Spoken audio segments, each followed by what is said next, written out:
All right, let's take a little journey, you and I, right into the heart of a medieval butcher's lane.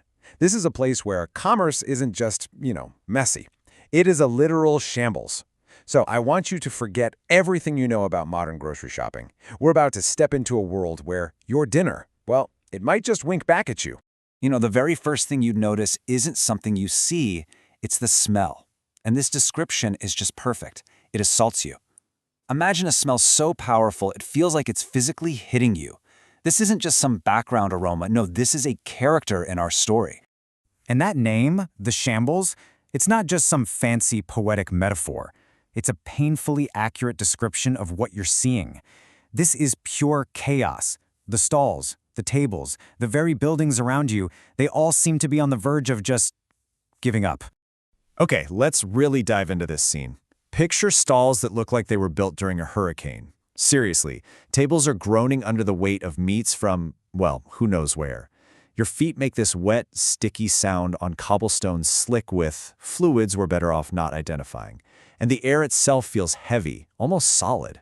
This isn't just a market, it's an experience that grabs every single one of your senses and refuses to let go. And right in the middle of all this chaos, we find our central character. He's a man who seems to have grown out of the very cobblestones themselves. His name is Oswin. The first thing you'd notice about Oswin? His arms. And the description here, like overfed hams, it's just so perfect, so visceral. It tells you everything you need to know about his entire life. This is a man who is literally built by his trade, shaped by the thousands of cuts of meat he's carved day in and day out. And his apron, wow, this detail just brilliantly paints the picture of his reality. It's not just dirty, it's like a historical document, a canvas that tells the story of his profession, day after grimy day. It's a testament to a life lived right on the front lines of keeping a medieval town fed. So let's look at how all this actually works. Because making a living in the Shambles, it isn't just about butchery. Oh no, it's about showmanship. It's a stage, and every butcher is an actor. And trust me, the product isn't always what it seems. Now, what's really fascinating here is the sheer audacity of it all. This isn't just a little trick. It's described as culinary performance art. You start with a piece of meat that has clearly seen better days. It looks more like old paper than food. Then, with the flourish of an artist, you paint it with fresh blood and proudly announce its newfound freshness to the world. It's a performance, really, for a very hungry, very desperate audience. So imagine this. You're looking at a piece of pork on the butcher's block, and it moves. It actually twitches. Now for us, that's a definite deal breaker. But in the Shambles, what do you think the excuse is? And there you have it, a moment of pure, genius-level salesmanship. The twitching isn't a bad sign. Oh no, it's a testament to its freshness. It's such a high-quality piece of meat, you see, that it still remembers being alive. You almost have to admire the creativity, don't you? Which, of course, brings us to a huge question. How on earth did they keep any of this meat from just turning to liquid? Without refrigerators, those magic humming boxes we take for granted, it was a constant, desperate fight against nature itself. Your first line of defense was the salting house. And I just love this description. It's a place where meat goes to contemplate its sins. Isn't that poetic? You've got these giant barrels of salt and brine working their magic, pulling all the moisture and the decay that comes with it right out of the meat. Then there's the smokehouse. The source calls it a culinary sarcophagus, and that's exactly what it is. The meat is basically being mummified. It just hangs there in the dark, smoky air, slowly turning into something that might not be tender, but it will last. It's less about delicious flavor and more about just plain survival.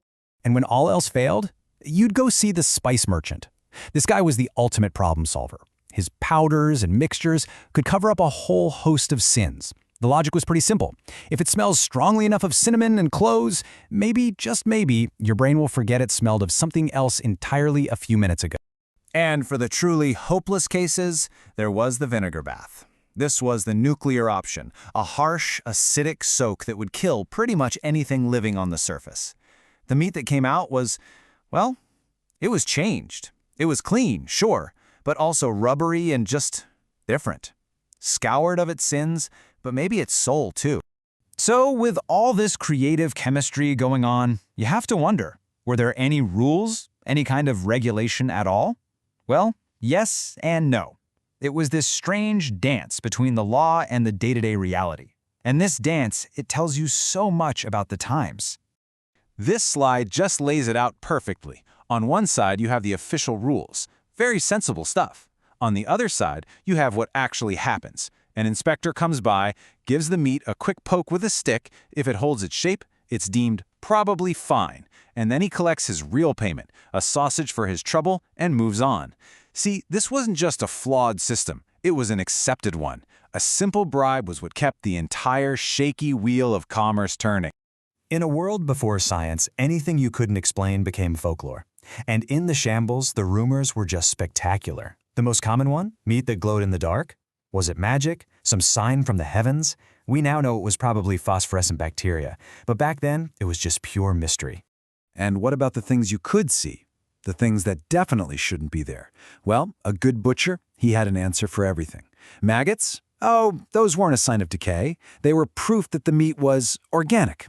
A bit of primitive marketing spin. And if you still weren't convinced, well, they were just extra protein. Problem solved. So, after a day navigating this wild world, it's finally time to go home. But the thing is, the Shambles doesn't just let you go. The whole experience, it lingers. It clings to you long after you've left that lane. And this is really the key takeaway, isn't it? You walk away with more than just a parcel of meat wrapped in cloth. Your shoes are damp, your sense of smell is completely bewildered, and some little part of you has been fundamentally changed by what you've just seen and smelled and heard. The Shambles wasn't just a market, it was a test of survival for everyone involved. I think this analogy from the source material is it's perfect. It captures the entire experience in one sentence. You know something is wrong, you can see the cheap cover-up, you can practically hear the thing falling apart, but it's the only carriage for sale. So you pay your money, you hold your breath, and you just hope for the best. And so, as our journey through this medieval market comes to an end, we're left with one final, lingering thought. Something to chew on as you drift off to sleep. You survived the Shambles, you cooked your dinner, you're safe in your bed, but are you absolutely certain it stopped moving?